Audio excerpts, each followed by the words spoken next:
Welcome to Thought Crime, baby. Rated PG for parental guidance suggested. And this is Thought Crimes. Welcome to Thought Crimes, everybody. I am Prince Solomon.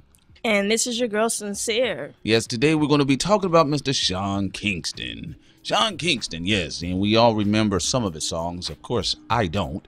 But I will say this. Unfortunately, he's in a situation where he's stating he has less than $500 in his bank account. Kingston has made this submission while filling out his financial information form in a lingering court case he has right now with, of course, his ex-lawyer.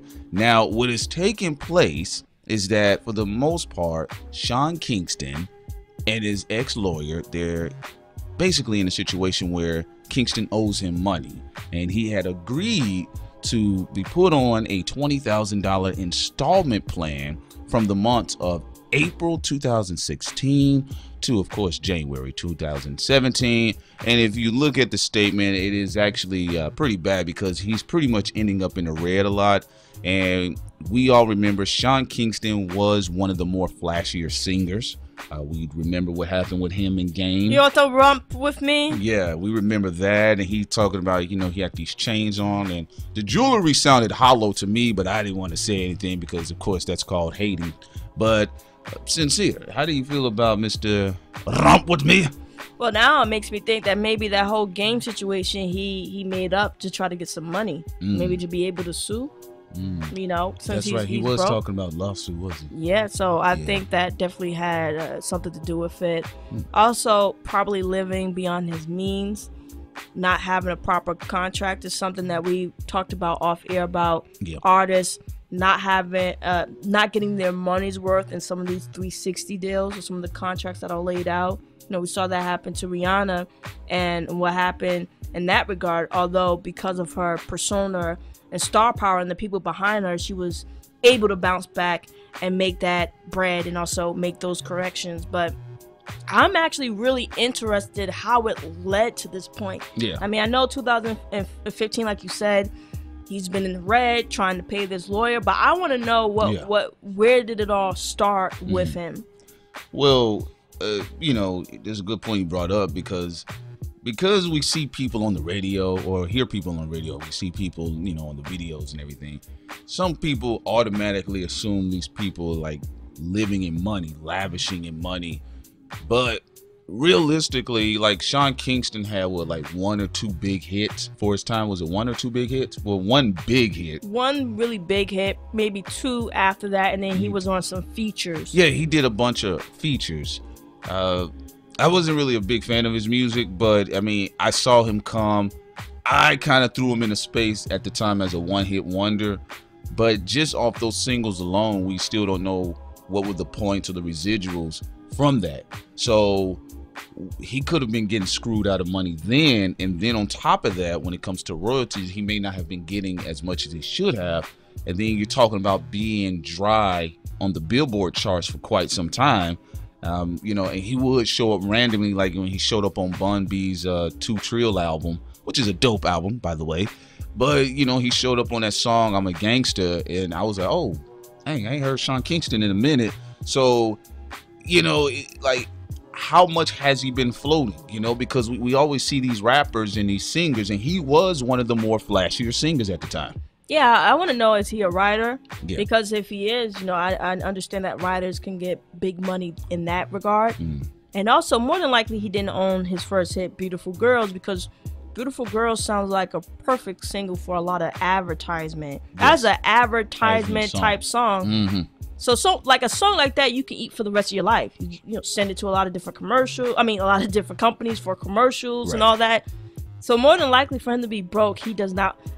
We have to assume right now he doesn't own that song at all. Yeah, well, that's a possibility. And you brought up a great point about writers, because SZA, who recently was talking about she was writing for Beyonce and Rihanna, you know, she's been able to eat behind the scenes because of her pen game. Neo, yeah, absolutely. Dream. Oh yeah, Mr. Dream. Yeah, you know. Oh yeah, you could tell when I write it because I use my signature. I was like, well, now nobody's gonna want to go to you. No, but anyway, no. Dream was a very talented writer, and they were all out at the same time. Although comparatively so, I did prefer Dream and Neo over Sean Kingston music. You know. Oh, absolutely. But you know, it makes me wonder, even with that situation with Game, you know, like what was the issue? Because again, he was clapping the jewelry, and like I said, to me, that sounded hollow. But you know, again, I didn't want to say anything. But this is another aspect of the game, because we talked about these rappers and some of these R&B singers that always flashing, and it's like I call it mirage wealth. You know, you think these people are as rich as they say they are. Sometimes you see them in person, and that's not the case. Some of them be riding on credit, and some of them be riding on debt. Yes. And you know, that Sean Kingston thing, now that I think about it, you know, even more so, we mentioned this before, of him playing out Meek Mill and Game.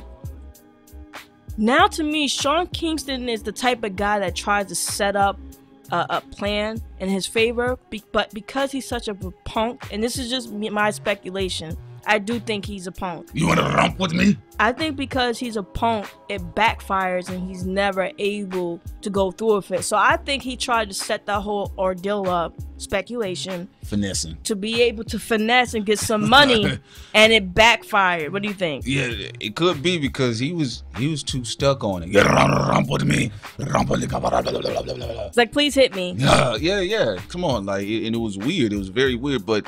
Yeah, that is a great point. And now he's also saying, you know, the singer wrote, I am currently not in ownership of any property or an automobile, and I live with my mother, Janice Turner. He even put her name out there in Los Angeles.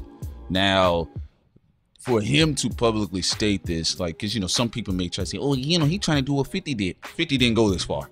50, when that was clearly legal loophole for 50 as well. Oh yeah, 50 had the money, but he didn't want to take a major hit. So he and you know, anyone can say what they want about 50 Cent. What I like about him is he is very savvy. He did what he needed to do to make sure he was you know, when she won that lawsuit, Rick Ross X. Yeah, he still was able to recoup with suing the lawyers. So there's a lot of smart moves he did to cover his back. And like you said, for him, it was purely strategy. But see, that's the thing, though. Okay. That's the difference between a 50 Cent and a Sean Kingston. 50 goes through whatever plan he has, right? He has the mentality to go all the way and to execute it properly. And of course, I know people's gonna say, well, he has the lawyers, of course, but knowing who to go to, knowing how to do it, you gotta have your own type of intelligence for that role as well. Sean Kingston doesn't have that. Well, yeah, clearly he doesn't, because some of the corny beefs he's had online.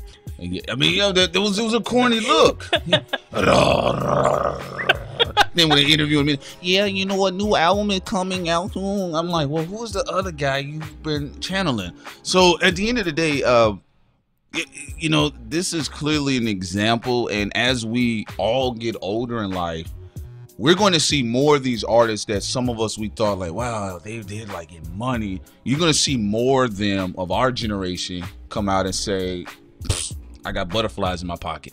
Yeah, I think Sean Kingston, he made You said Con, that was a Freudian slip, Kingston. Sean Kingston, he should have tried to milk the goody gumdrop image. Because if you think about it, he would have had his face looks like a gumdrop. Yeah, he would have had a lot of more options. You know, have his YouTube channel, right? Because I know artists like him can make money off of YouTube, but either have a secondary channel or on that main channel, not only have music, but have little monologues and that are uplifting. Maybe do some lullabies, and I don't mean lullabies like. Oh, or maybe do some children's stuff. Do a podcast. I think that would have actually worked in his favor instead of trying to be thug magnificent, because that's not the way someone like him should go. You should get that pop money. You should get that clean cut. You know, I'm I'm a good guy, whatever, or I mean, just on. you know, I read comic books or something like that. Because when he was trying to be hard, he just looked like an angry glazed donut. You said an angry glazed donut. You know, he should go into like voice acting for cartoons. Yes, he could have did that. Yeah, you know, and also look, realistically, this is not the end for Sean Kingston, because he has something that still is very prominent that he can work in his favor, is his name. You can always work off your name. People know who Sean Kingston is. Your name still can generate business for smaller businesses. Do you think that's too late because that information he put out? Because I was thinking, like, that's actually a really good idea, but once you say, hey, I got holes in my pocket. Yeah. Well, it depends. It depends how savvy, as we both alluded to, of how savvy of a person he is. So that means it's not gonna work for him then. He more than likely may be on Love and Hip Hop. That's the angry. You want to romp with me? Angry glazed donut walking around, romp. That may be his last resort. Yeah. If he had not already been on there, I'm not really sure, but I haven't heard anything about him being on, Love and Hip Hop. But he may try to go the reality show route. He is out there in Los Angeles. So who knows, like a lot of stars think, oh, I'm gonna go there directly. Either way, folks, leave your comments below. Tell us, what do you think about Sean Kingston and his situation, and about some of these other entertainers that have been flashy in the people's face, and it turns out that it is not the truth. Of course, I am Prince Solomon. And this is your girl, Sincere. Peace. I saw the check, nigga. Huh? What's that?